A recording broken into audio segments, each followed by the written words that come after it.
that right? A what? Oh, fuck. Yes, go ahead, Mike. Well, the category, you spoke about it, Mr. President, gun violence restraining orders.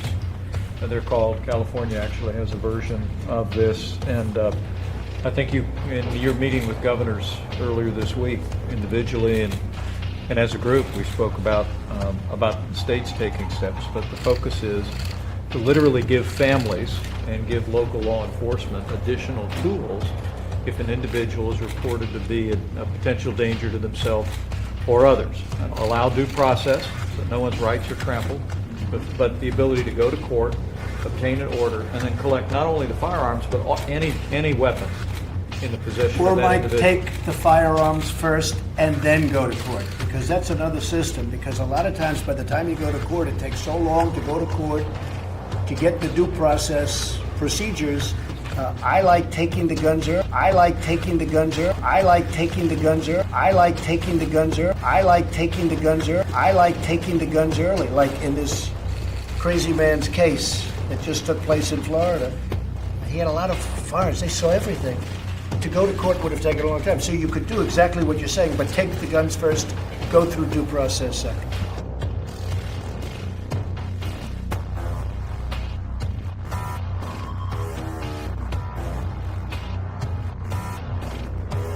But what I want to do and what I will do is you graduate from a college, I think you should get automatically as part of your diploma a green card to be able to stay in this country. And that includes junior colleges too. Anybody graduates from a college, you go in there for 2 years or 4 years. If you graduate or you get a doctorate degree from a college, you should be able to stay in this country. America needs a superhero.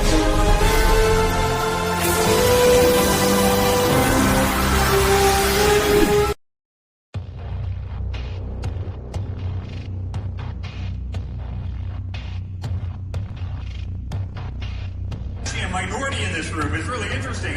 My sister always called me the Shabagoy, right? Everybody knows this. Because I'm half Jewish. I think everybody knows this, right? Ivanka and Jared are Jewish, and I've done more Sabbath dinners, and I've done more great events, and, occasionally they'll ask me to actually push the button in the elevator to bring them up to the cell. But I'm outnumbered here tonight. Esav ultimately will have a tahara. He will have a purification. In other words, Esav, who is Edom, who is Rome, who is Christianity, who is Western civilization. We know, as I said before, that Esav is divided into three parts. There's the gaiva, the arrogance, which is communism, Russia. And then there is the mirma, the fraud, the imposter, which is Europe, of Esav. And then there is the taiva, pleasure, is of course America. That's why you have three parts of Western civilization, because Esav had three fundamental characteristics, as we see in the Torah. What I believe is the one who's going to switch from Yahweh to Yavoid is Donald Trump. He will turn America from Yahweh to Yavoid, because everything he says indicates that.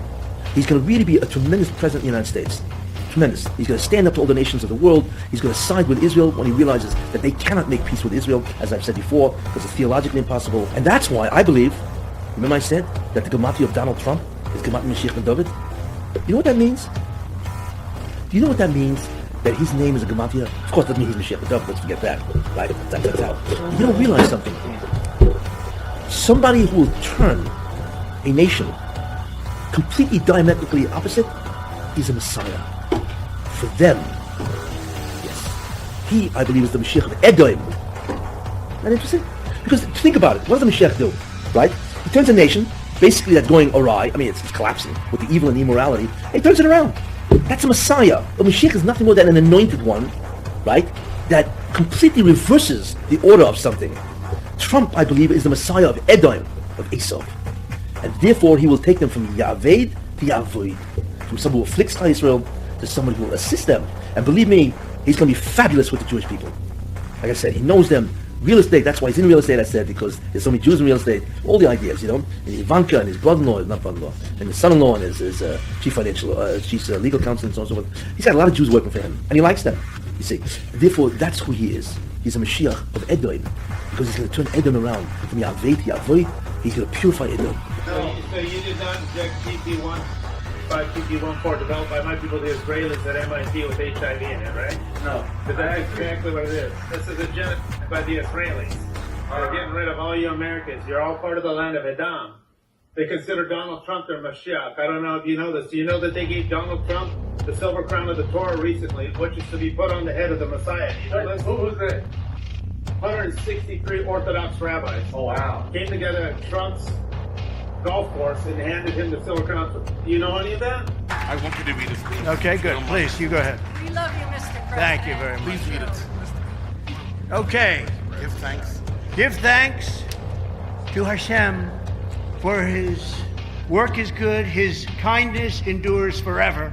Presented to President Donald J. Trump for his extraordinary and heroic efforts. I like that very much. To help the state of Israel and the Jewish people. He and his family should be blessed eternally. From the Israel Heritage Foundation, July 10th, 2023. I want to thank you, Rabbi. That's Nope. They gave him a menorah about 2 weeks ago, and on the bottom the scripture says the Prince of Peace, an utterance out of the prophet Isaiah for the Mashiach, the Messiah. Do you know that happened? So you guys have no idea that they, in Israel, the Knesset, and in the Sanhedrin have proclaimed Donald Trump the Messiah. You know none of this. They gave Trump the silver crown of the Torah. Got that? That's the silver crown of Jerusalem. This is to be given to the Messiah and the Messiah only. And 163 Orthodox Jewish rabbis gave Donald Trump the silver crown of the Torah.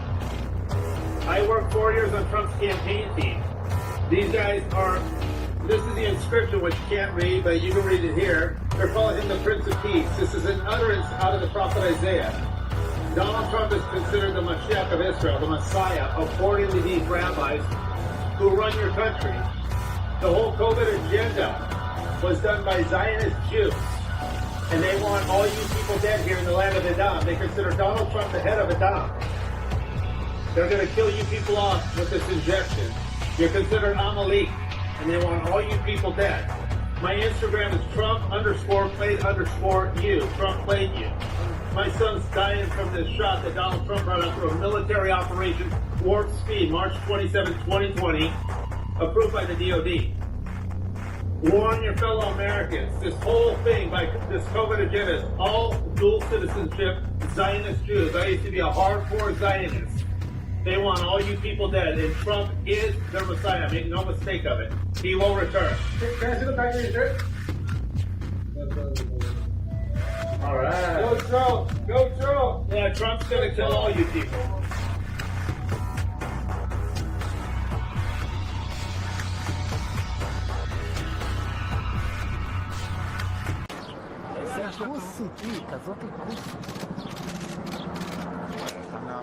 יש לי אותו שיקחו את זה.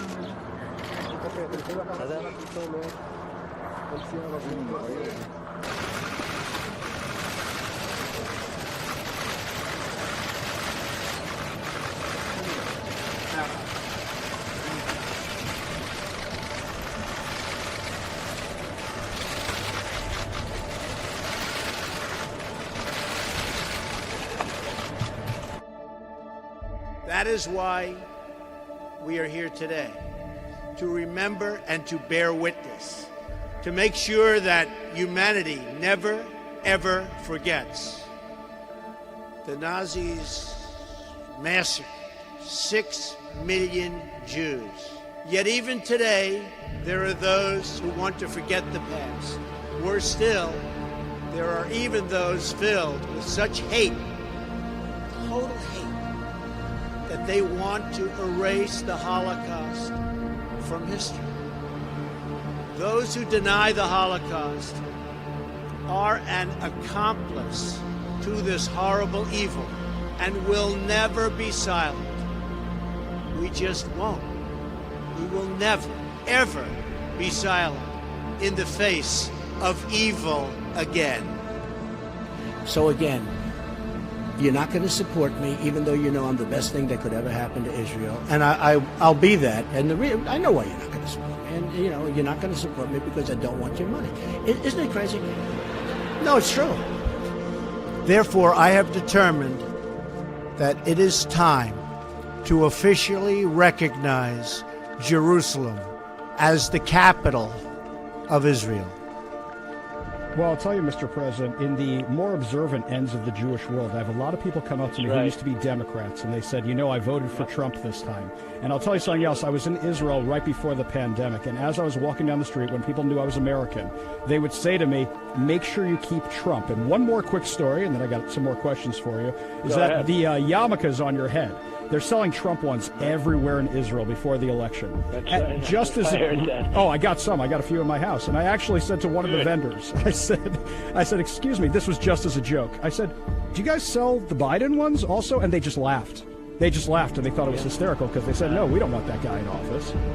Mr. President. Well, you know, the biggest change I've seen in Congress is Israel literally owned Congress. You understand that 10 years ago, 15 years ago. And it was so powerful.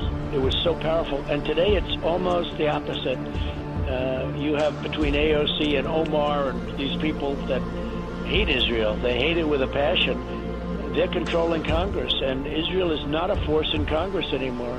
It's just amazing. I've never seen such a change. And we're not talking about over a very long period of time. But I think you know exactly what I'm saying. They had such power. Israel had such power, and rightfully, over Congress, and now it doesn't.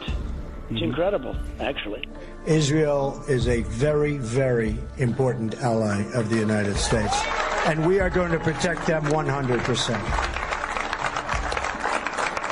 100%. They've been our most reliable.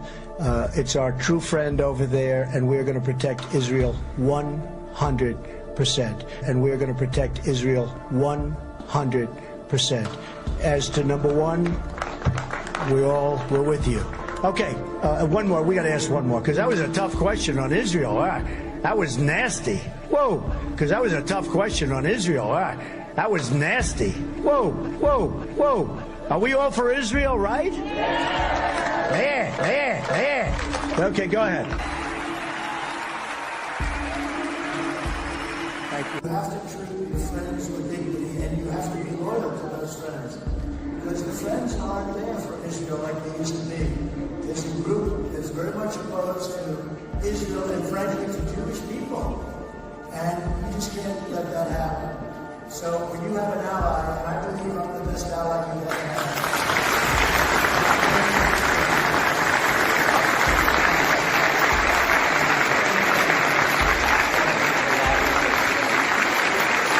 Crooked Joe has not just set our economy on fire, he has truly set the world on fire. If you want to know how a weak and pathetic president really is, I mean, the things that you just think about this. This week he announced that he will withhold shipping weapons to Israel as they fight to eradicate Hamas terrorists in Gaza.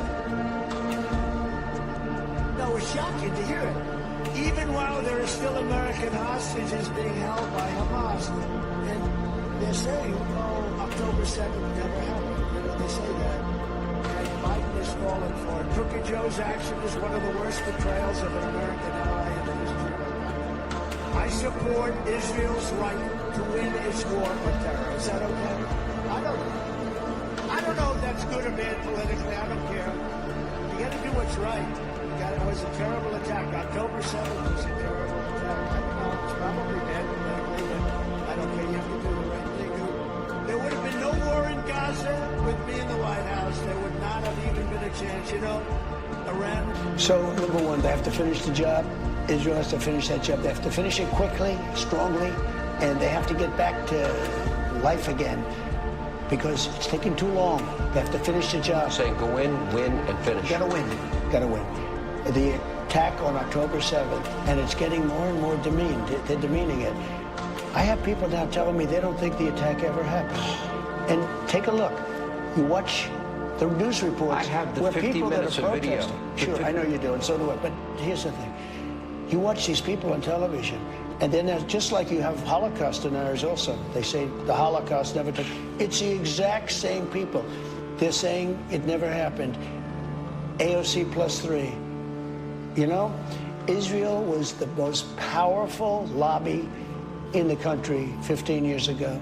Today, between Tlaib and AOC and all of these people, what they're doing, Israel They don't have the backing that they once had. You'll give it to them. Yeah, I'm good. But they don't have the backing. Even Schumer has become like a Palestinian. Chuck Schumer, Jewish, always strong for Israel. He's become like a Palestinian. Called for elections in the middle of a war. Yeah, it's a very bad thing, it's a very sad thing, and it's a very dangerous thing. But if you look, so many people, I watch on your show where they're going and interviewing these people that are protesting just recently at Columbia and the different places. They say, we don't believe October 7th ever happened. And they may believe that, you know, they may actually believe that, but they have to get the job done. They have to get in there and they have to get it done.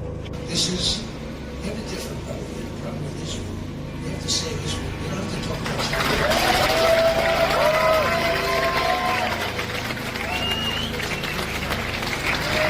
all of the things that you see happening and that have happened. Look, October 7th, if I were president, to vote for Trump. If we don't have Jewish people voting for Republicans, including people in the House and including people in the Senate, you're not going to have Israel for very long. I'm telling you, you're not going to have it for very long. The other thing is this. You have many people that are Jewish people in this country that hate Israel.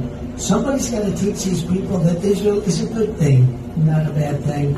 You have people at the New York Times run essentially by a Jewish family, and they hate Israel. They treat them so badly. I read articles, and now that I'm so into it, I read a lot, and I see things that you wouldn't have normally noticed. The level of hatred they have for Israel is just incredible. But when you have guys like Schumer and you have politicians actually going to the other side, I guess they figure maybe there's more votes or something. 15 years ago, the strongest lobby in the United States of America was Israel. You couldn't say a bad thing about Israel. If you said anything bad about Israel, you were out of politics. If Lee was a very popular politician, but if you said something bad about Israel, you were gone. You wouldn't have had a chance. Today, it's almost the opposite. People, Jewish people that are elected officials, like Schumer, are afraid to say anything good about Israel. They say everything good about the protesters at Columbia University. They're sticking up for them. And by the way, do you notice nothing happens to them? J6 hostages go to jail for years. But nothing happens to the fact that they desecrated the hell out of this school. And we recommit ourselves to extinguishing the evil of anti-Semitism from the earth. We reaffirm the everlasting solidarity with the Jewish people, and we go forward confident with God's help. In the end, light will overcome this horrible darkness. Once again, happy Hanukkah, and God bless you all. This evil anti-Semitic attack is an assault on all of us. It's an assault on humanity. It will require all of us working together to extract the hateful poison of anti-Semitism from our world. This was an anti-Semitic attack at its worst. The scourge of anti-Semitism cannot be ignored, cannot be tolerated, and it cannot be allowed to continue. We can't allow it to continue. It must be confronted and condemned everywhere it rears its very ugly head. We must stand with our Jewish brothers and sisters to defeat anti-Semitism and vanquish the forces of hate. That's what it is. Through the centuries, the Jews have endured terrible persecution, and you know that. We've all read it, we've studied it, they've gone through a lot. And those seeking their destruction, we will seek their destruction.